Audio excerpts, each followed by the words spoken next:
I don't see anybody unless, is Jonathan here to say something? He's muted, so I don't know.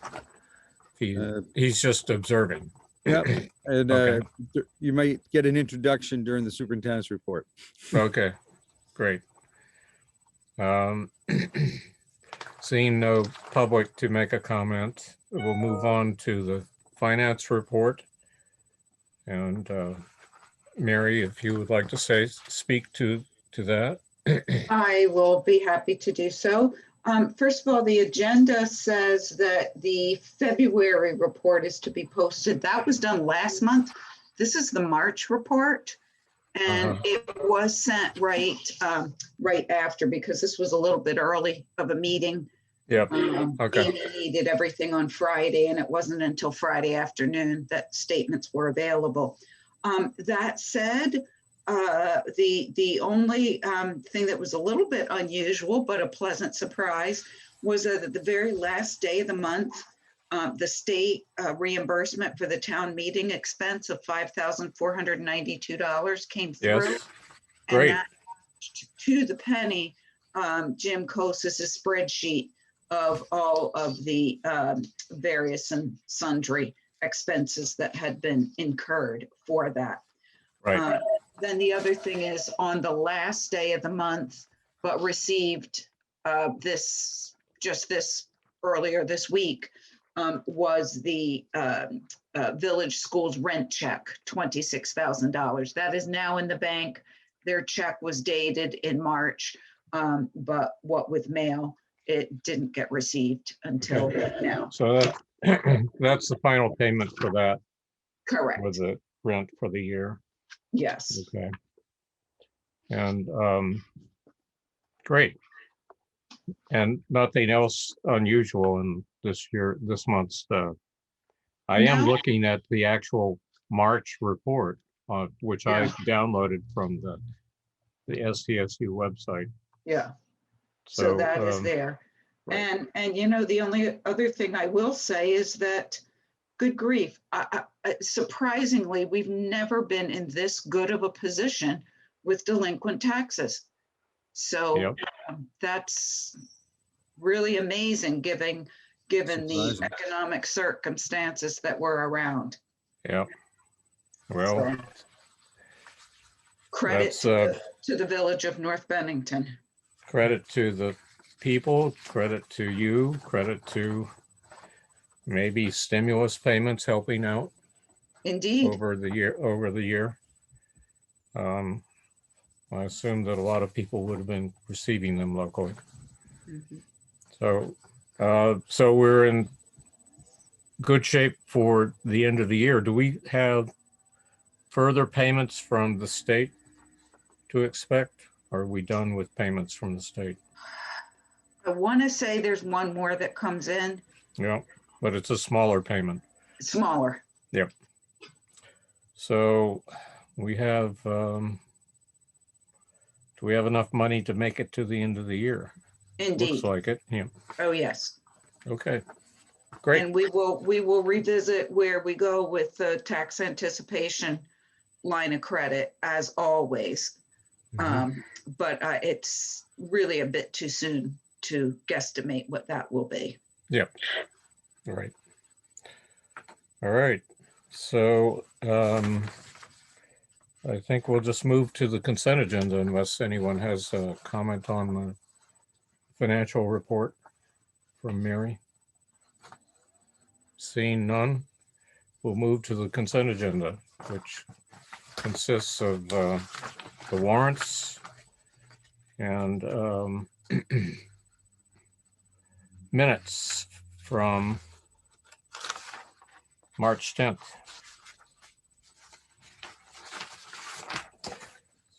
So I'll make a motion that we adopt them. And I need a second, and if anybody has any comments to make or questions. I do have some comments about the warrant briefly. If I get a second, I'll start. I will second on it, them. yes. Thank you. You're welcome.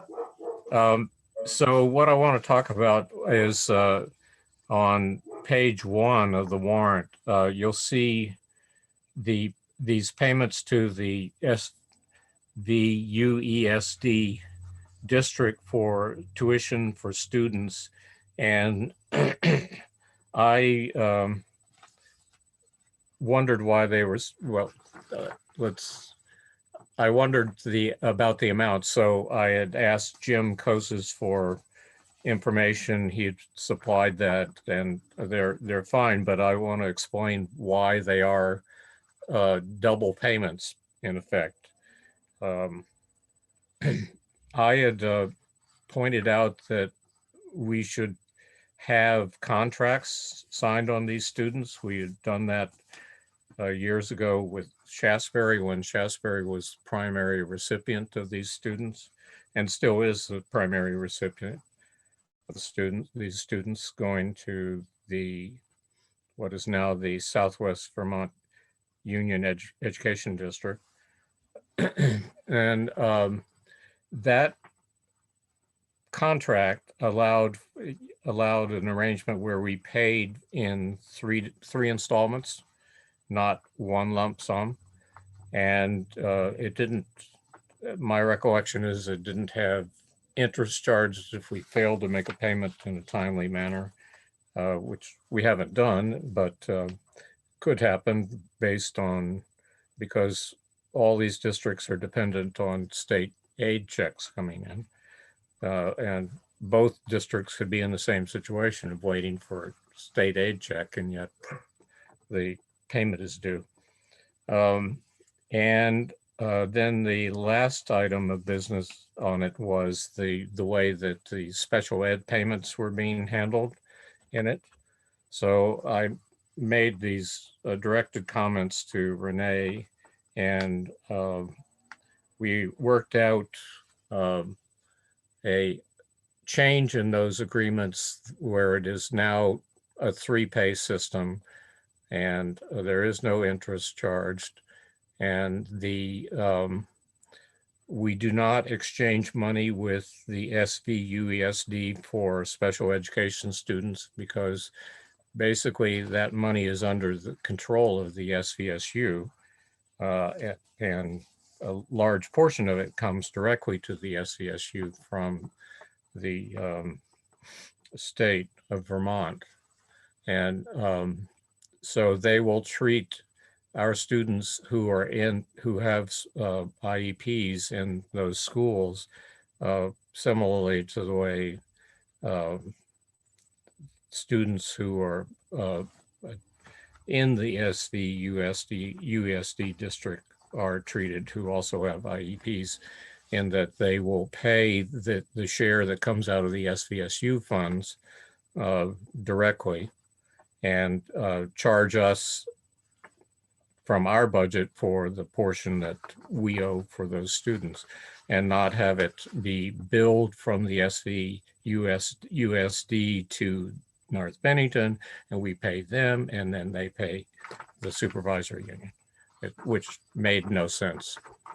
And Renee was good enough to see that and take care of it when I pointed it out. And so that's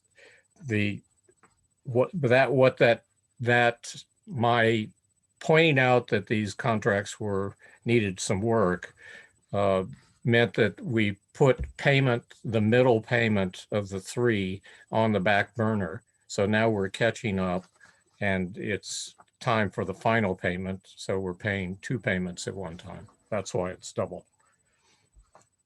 Just in case you had any questions about it, as I did. So that's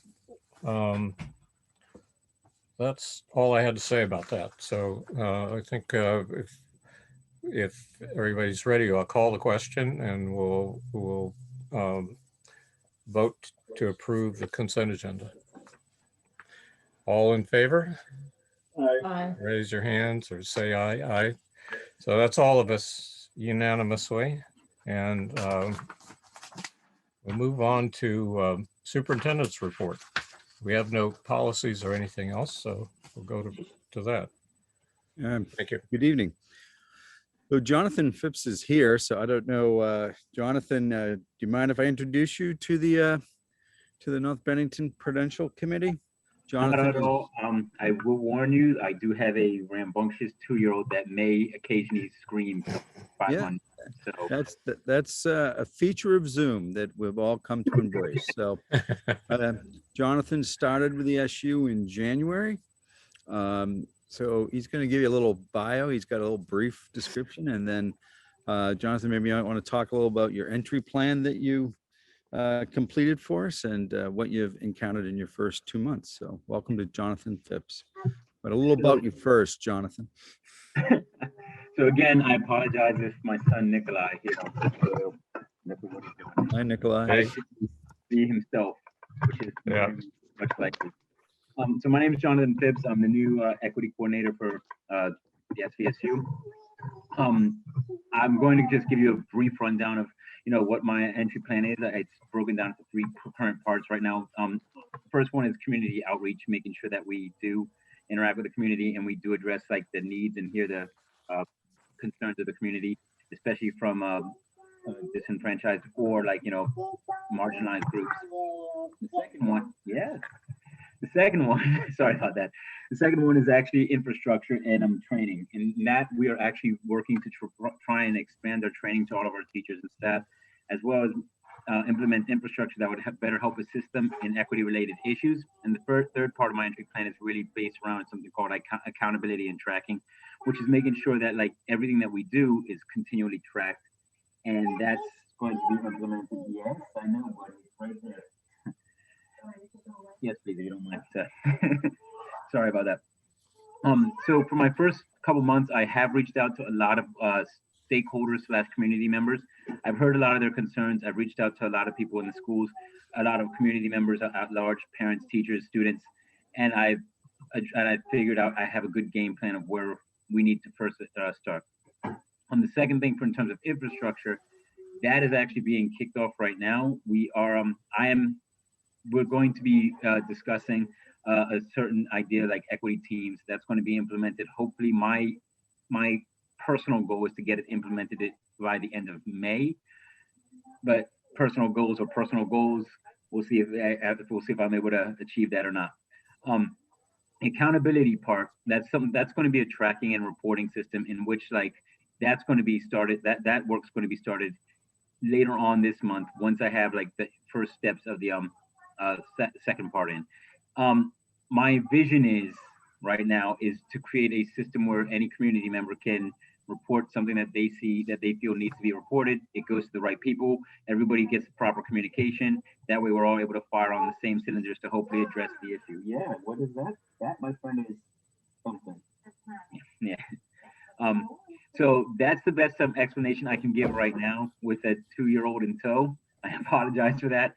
If there are any questions, I will put my contact detail inside the chat, and I invite anybody to please give me a call, a ring, or preferably an email, because that is probably the best way I could get in touch with that.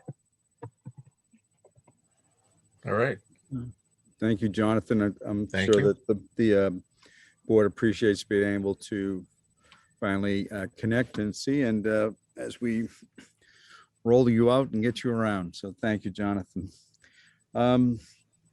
Next week is school vacation week in Vermont, so or at least our part of Vermont.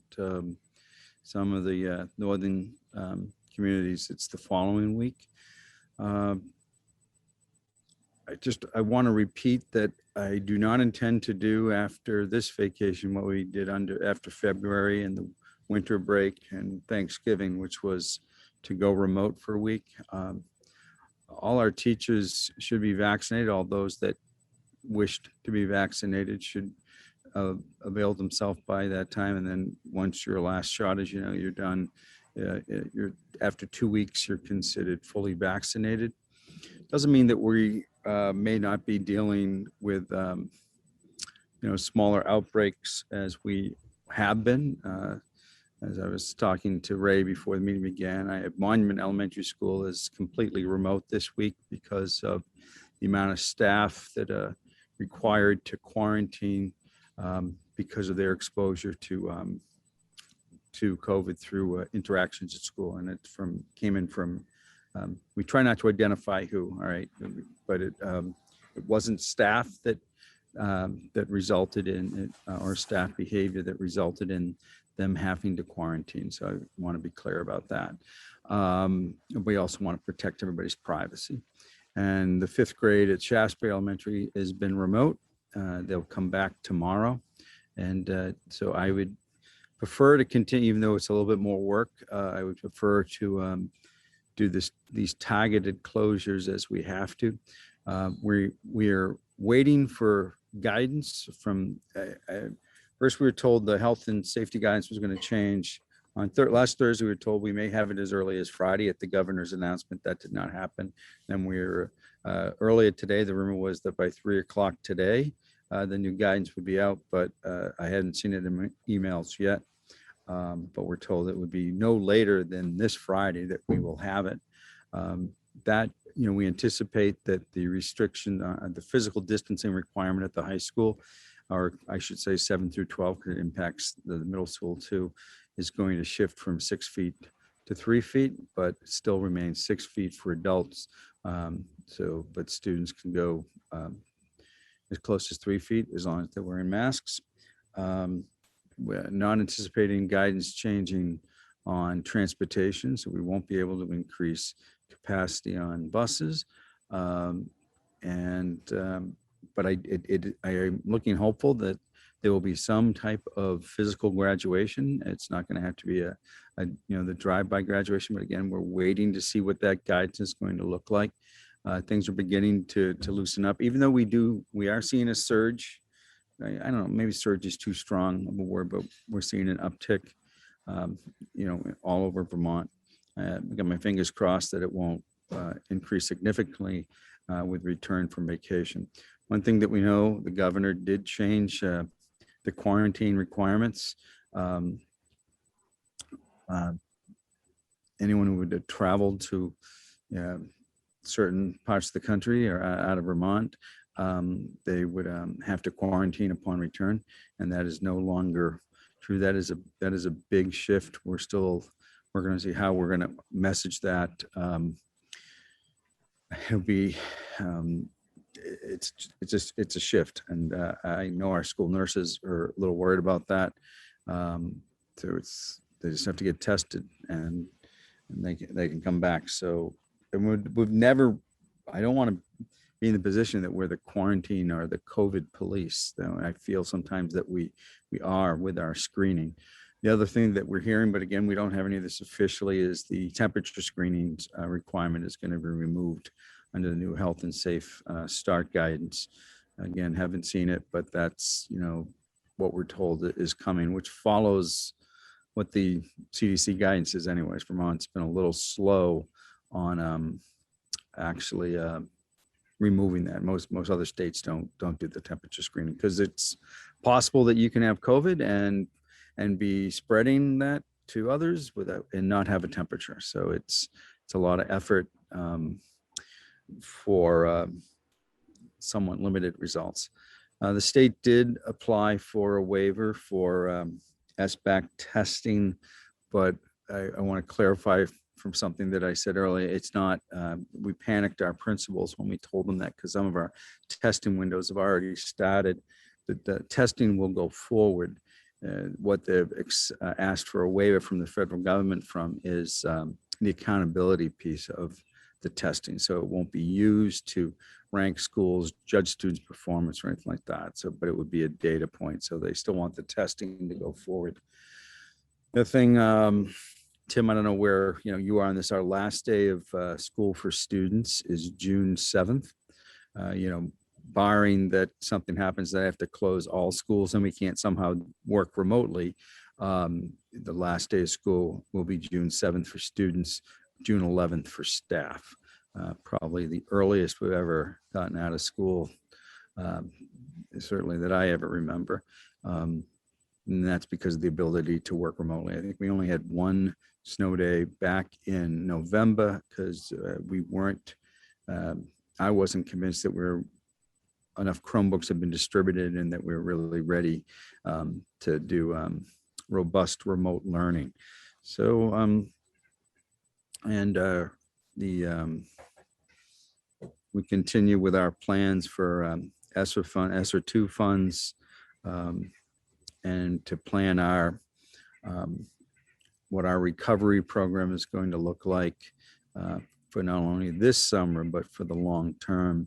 It's trying to look at possible construction projects with ESSER 2 funds for like ventilation that didn't get done with the money from Efficiency Vermont, which was certainly helpful, but particularly with the high school, there's no way it could cover all the amount of work that needs to be done there. So hopefully this is an opportunity to do that. Renee Gordon's been very busy with getting clarification on what will be allowed under that, and Assistant Superintendent Laura Boudreau and Director of Curriculum Instruction Melissa Senecal, have our COVID recovery team together and meeting and planning. We have postings out for summer work, and that's going to be a challenge. I think a lot of going forward, not just summer work, going forward with recovery, particularly the academic recovery part of spending the ESSER funds, finding academic coaches and interventionists and staff to help us with social emotional well-being of students. We're all going to be in competition with each other for those positions. And Vermont already has a difficult time filling a lot of positions, particularly special education and clinicians and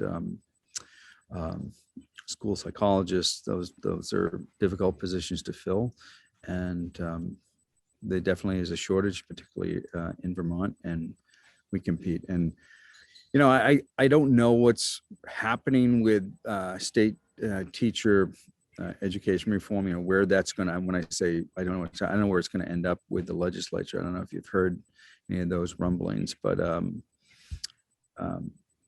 there's great concern among the regional superintendents about the impact of recruiting and maintaining qualified teachers. If there is even a hint that the pension system may change and create a panic that especially with our location, that the pension system is better in Massachusetts and in New York, and I don't know if it is. I'm not qualified to compare, but if that's the perception, because they're either going to increase the percentage you got to pay into it, or put a cap on what you can create, or I don't know where it's all going to end up.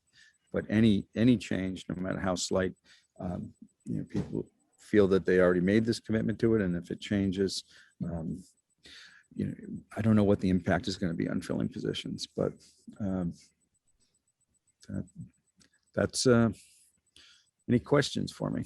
But those are some of the things that we're looking at right now. Well, Yes, I do have a question. Oh, sorry, Ray. Should I go? go ahead, Kim. Can you tell me the percentage of your staff that has been vaccinated? And then my follow-up to that is, if a vaccinated teacher is exposed, I'll just make this up, to a student, do they then still have to quarantine? Would you still have that requirements on your staff? So we do not know how many of our staff have been vaccinated. We have not asked them. I met with our attorney today to see if I have the right to ask them if they've been vaccinated. Is it a protected medical? And just this morning, what I was told by our attorney is that I can ask staff if they've been vaccinated.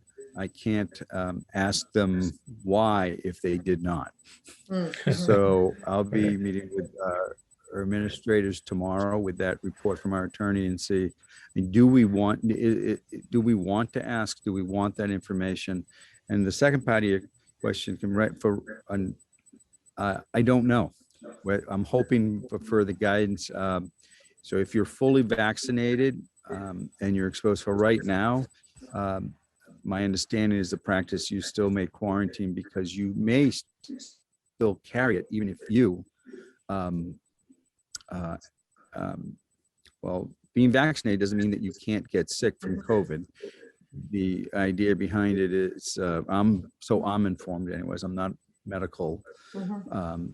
but that you could still get sick. You just are less likely to die from it or have a severe case of it. But you could possibly still get sick even if you've been vaccinated. Don't know that part, but of whether, where we're going to be. I hope by the time we get back from vacation, we will have that, all those answers. What happened at Monument is no one would have been considered fully vaccinated yet because no one has gone 2 weeks past their second. Okay, thank you. Well, I have a question. Like, Kieran, do you have a question? I do. Jim, is there any Okay. way to do like an anonymous survey to see how many teachers have been vaccinated? That we could, well, what, I don't think it even has to be anonymous. Based on my conversation with the SVSU attorney today, we can ask and then create that. So what I said, Kim's second question is kind of more important, because if it doesn't matter that if they're vaccinated, whether they're going to need to quarantine or not, then I guess I don't really need to know whether they were vaccinated or not. So, but I imagine that we will start to collect that data, but we have not been asking people whether they were vaccinated. We just told them how to avail themselves of getting vaccinated. Okay. I have a question about the ESSER funds for construction projects. You say Renee is pursuing use of funds that are coming to the SU. Is that would be the notion? Yeah, we have a We have an allotment. Yeah. We've been assigned a contact, with the Agency for Education, and she can reach out to them with questions, and then they bring it to somebody on their side to ask, like, let's say, like, can we pay for duct cleaning with SR2 funds? That would be a simple one. The answer would probably come back yes. Can we put in 50 skylights into the roof of the middle school because we want to bring better light, natural light into the building to make it a better environment. And that's not a project that we're contemplating, but I'm just using it as an example of what, Yeah. And there's been a number of workshops that staff have attended on this funding. My concern is that, there's a lot of money at stake. So of course we're going to be audited at the end. So I want to make sure that nothing is disallowed as we go through this process.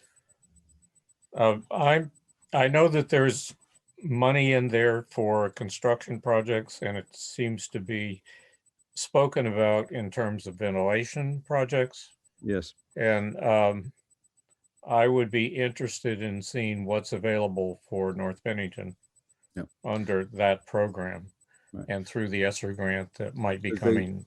They did tell our us way. that there may be state ESSER funds going to Efficiency Vermont for a possible other round of funding.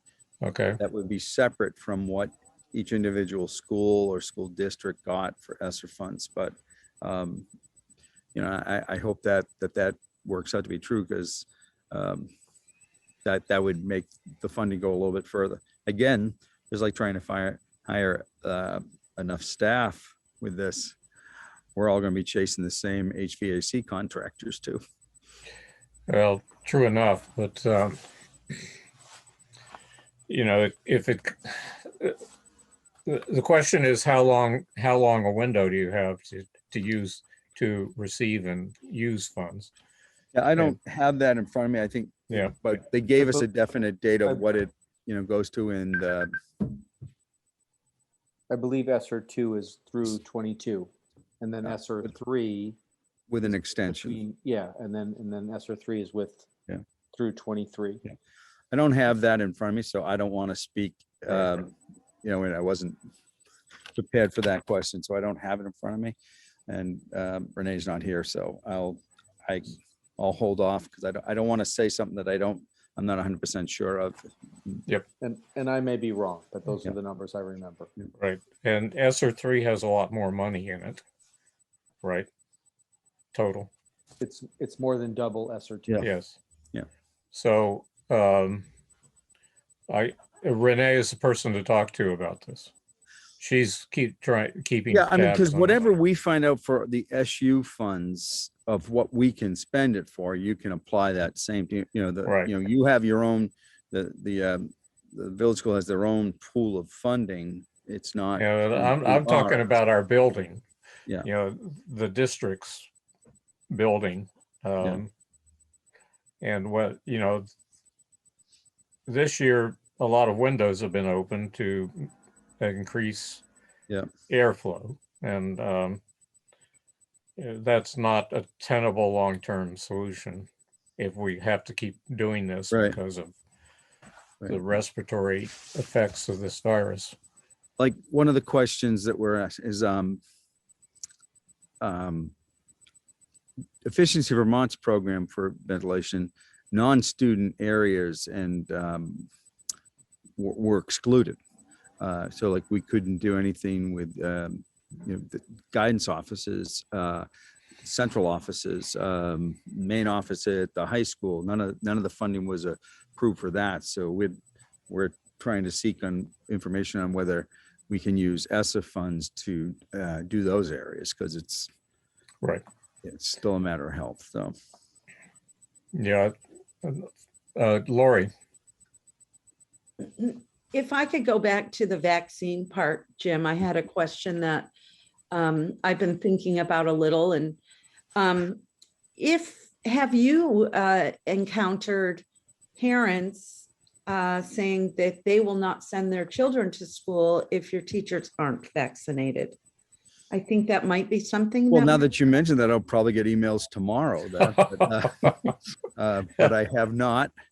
I will tell you that the numbers of families that are still fully remote, it ranges from, as low as 8% at one of our elementary schools to the high 20s, high school, that the students, families of, still like, I think it's 27% the last time of high school families that have opted for remote learning for the rest of this school year. So that might say something right there. It may do, if that number drops after teachers and staff are considered fully vaccinated, or school staff is considered fully vaccinated, then I guess that would tell us that. But right now, we still have, and for that reason, I should mention, we're not contemplating changing the model that we're operating under, which is 4 days a week,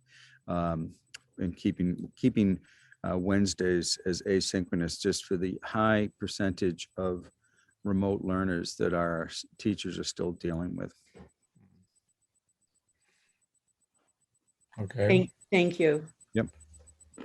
And Tim, and I'm going to email you tomorrow. I'm going to forward those emails to you that I get. So. Uh-oh. Yeah, we're probably so heavily watched, right? Tim, I'm sure this is entertaining. There's people watching. Yeah. Tim, do you have any questions about that? But since this has gotten into the funding through ESSER. No, I don't think Jim is really the one. I mean, person to talk to. A lot of these are federal mandates or statewide legislative things. So the funding that's available to the SVSU is not. There's some of the pots of money are the same, and some of the pots of money are completely different. And so, but as we, Tim, as we get rule information or spend information, as always, Renee I'm sure we'll share that with you. And Renee and Laura have been great about it, and we've been working in conjunction. It's just there's definitely differences, and and funding pools, and I don't know if they're going to publicly funded students. Yeah, right. That's what I don't know, whether they'll put a different type of restriction on that. Yeah. But we're committed to sharing whatever we find out. But Jim, I will tell you that I know schools already are getting that question, that, I want my student only to be somebody with somebody who's fully vaccinated. Yeah. So like parents are reaching out to schools about that. So Yeah. it's going to happen, whether we want it to or not. But I think the question is going to be raised. Yeah. Well, I don't, like I said, I told you what our percentages are who is still fully remote. I don't know what their reasons are. Yep. You know, they're not, for whatever reason, they're not comfortable sending their child to school yet. Okay. All right. Seeing no other hands, I'm going to move past policies because we don't have any, and go to the chair's report. First of all, let me start by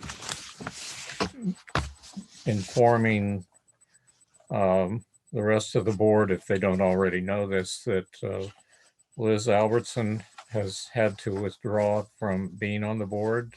She sent me a letter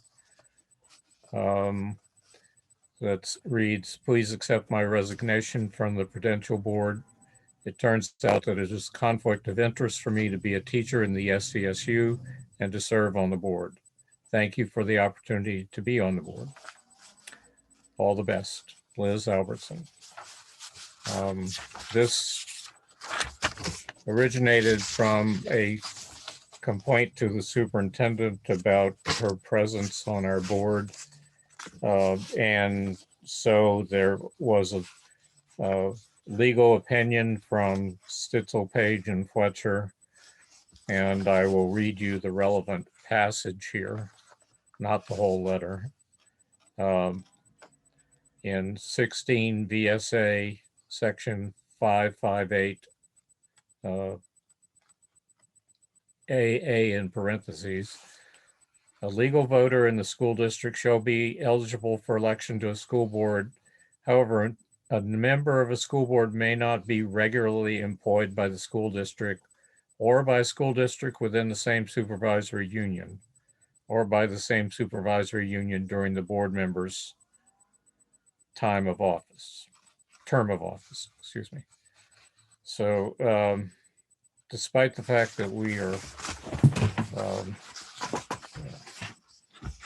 sorry, this minor disaster in my office.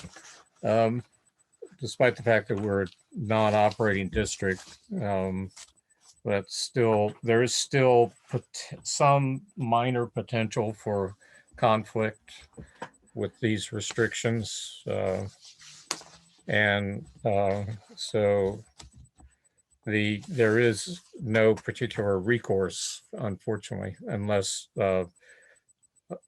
Liz were actually working part-time as a coach or something like that. And even there, they want to replace you as soon as possible to avoid the appearance of conflict.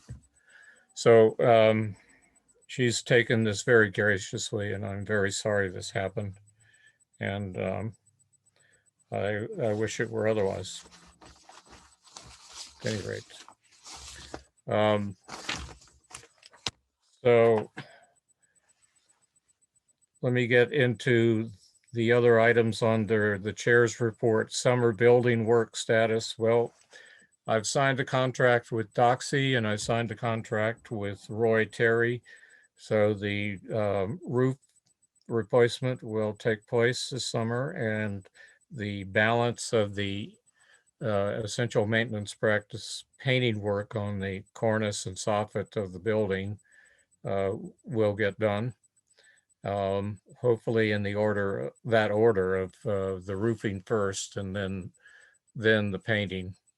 As part of that project, we will remove the gutters for the painting and put them back up, establishing them on a different bracket that doesn't require a strapping up onto the surface of the roof, because the rubber membrane will be down by that time. And it doesn't seem to me to make a lot of sense to have that system in place so that you disturb the roof just to deal with the gutters. That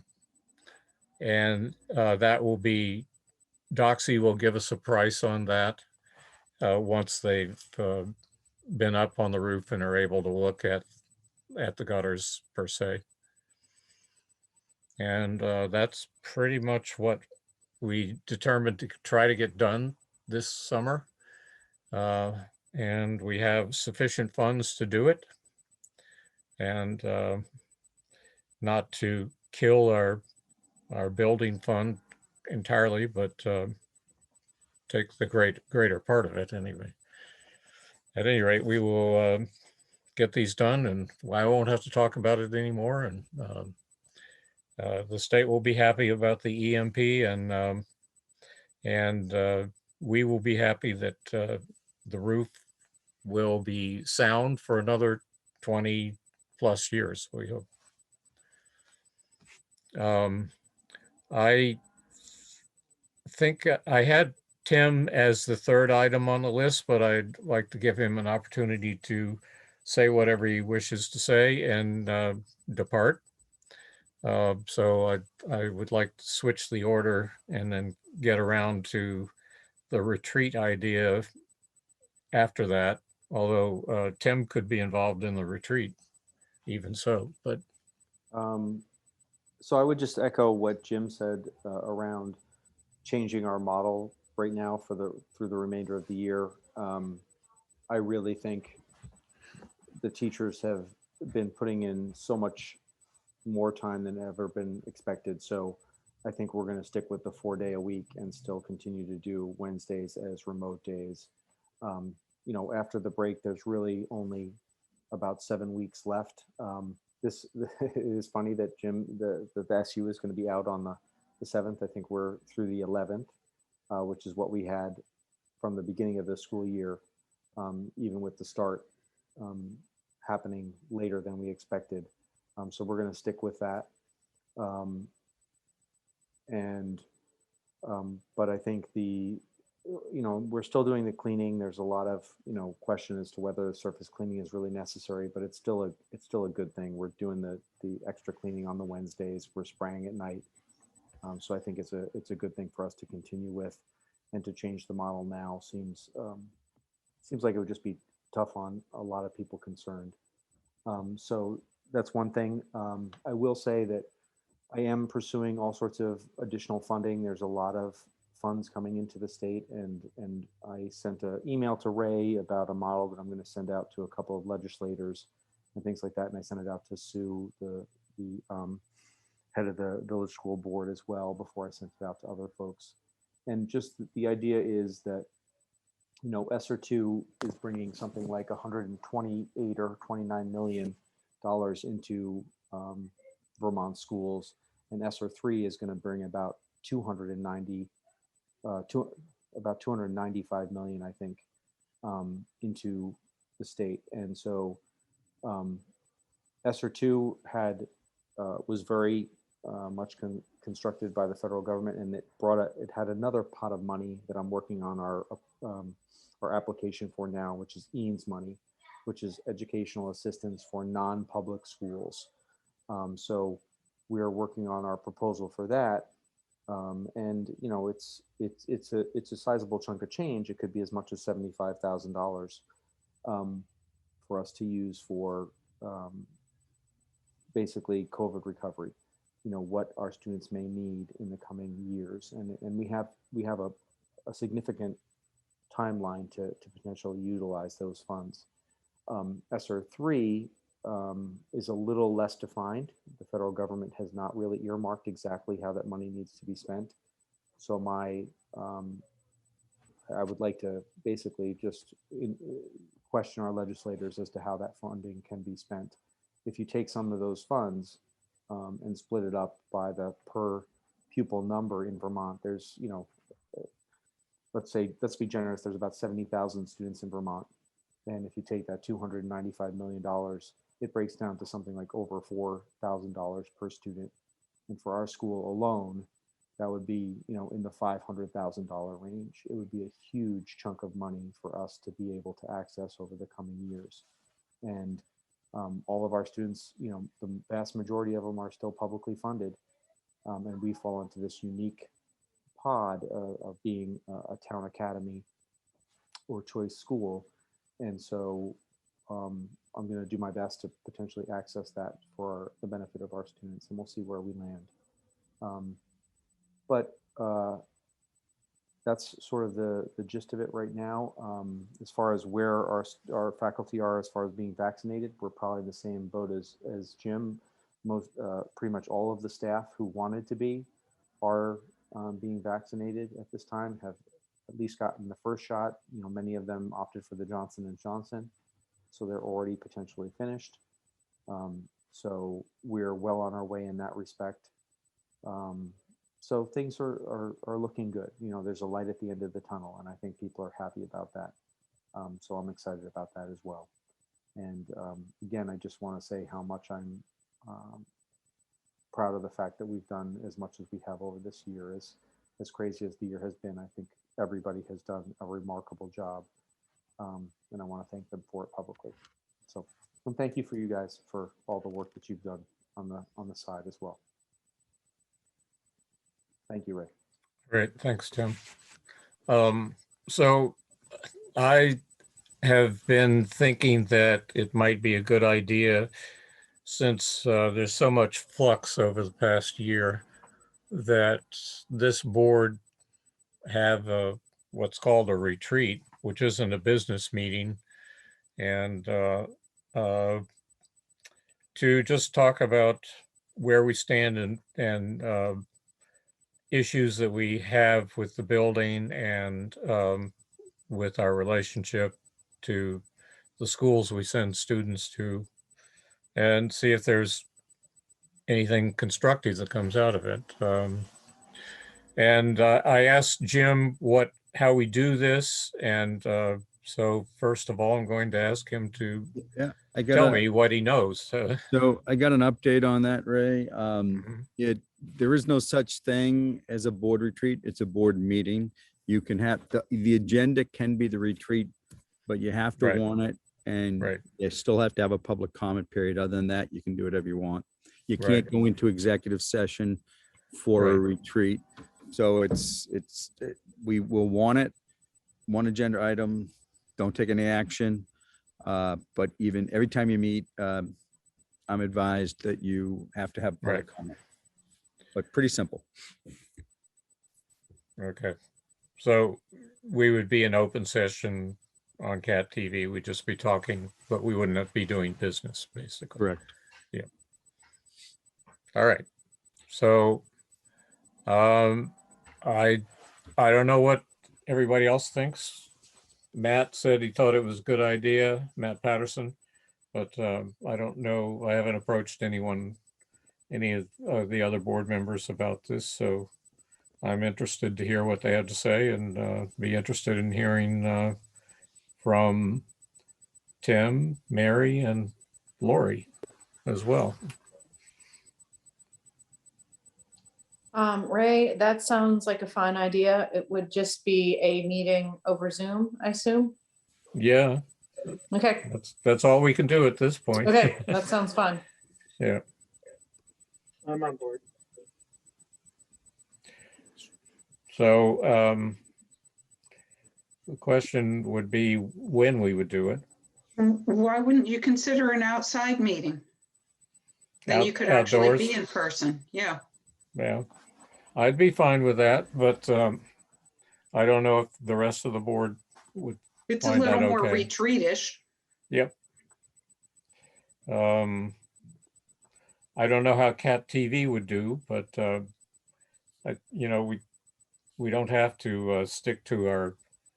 Well, we're not in our regular venue anyway. we're all in our houses. So I don't know if we could meet in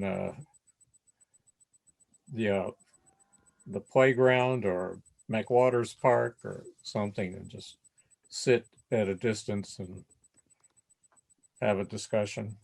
But we would still have to have. I don't know how we do the public comments there. You might be able to do the Lake Parent Pavilion if you wanted to do that, because then they would still have power. Right. Be outside. Yeah. And we could be on Zoom, but in the open. That would be the way we would do it, I suppose. assuming, I don't know if Lake Perrin has, they do have access, don't they, now? They have internet access, I believe. Yeah, So Ray, yes, the Village of North Bennington had continued their meeting to May 15th at 10 mhm, at the Lions Park. And I know that John Lamson has done quite a bit of behind the scenes work to make sure that it's there's power and there's electricity. You know, I guess power is electricity, right? I'm sorry, I'm getting calls from my colleagues right now. So oh, okay, I think some of them aren't feeling so well. But anyway, John might be a great person to talk to. okay, I should talk to John. Yeah, because he's done some footwork and we are having it outside and I don't know what he's come up with, but Yep. And there is Wi-Fi access there. it's better than Lake Perrin, which is why I think that John thought that that would be a better idea. The Lions Park. The Lions Park is Coots Pudding Hill, is that right? Yeah, we could sit on top of the hill. Right. Yep. Okay. Well, I'll talk to him. So I don't know if we can do this before our next regularly scheduled meeting, or which would be sometime in May. Or if we want to do it a little later, when it is more summerish.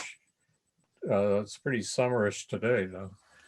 You also Hey, may, Ray, you also I may have see an the idea. guidance change by then too on gatherings. Yeah, and things, that's yeah. right. Ray, why don't you do it close to the time that John is doing the village annual meeting because everything will all be set up. That's in May. Yeah, okay. Yeah. Okay, well, I'll check on that. And I'll get back to you all about it, and maybe suggest some things to talk about. And we'll proceed from there, I suppose. All right. I don't know that I have another. I don't have another. Does anyone else have anything that seems germane to this meeting to say? We have a slot to say it in. Not for business, just part of the board discussion of. Nope. I have a See, question, Ray. Lori, yes. And I can, I saved all of the receipts that I got for the voting and all that. And of course, we've been reimbursed for that. But I have some original receipts here and I was wondering if you would like me to hold on to those or just give those to Renee, or she doesn't really need them. I don't know. But I have the original invoices. You were reimbursed for them. We all were, yes. Yes. And we Then just got I the think reimbursement. you should, we should get them to Central office. Jim Kosis to Okay, put well, into the files. Maybe I'll get those to Mary because Mary, you see Jim, Yes. correct? Yes, Yes. that's right. Great. Yes. Thanks for asking. Mhm. Seeing no other suggestions of interest in speaking, I'm going to say we'll adjourn at this point at 7:24 p.m. That's Take a care. record. What? That's a record. No, it's not a record, but it Bye, was a good Ray. meeting. Bye, everybody. Bye-bye. Bye.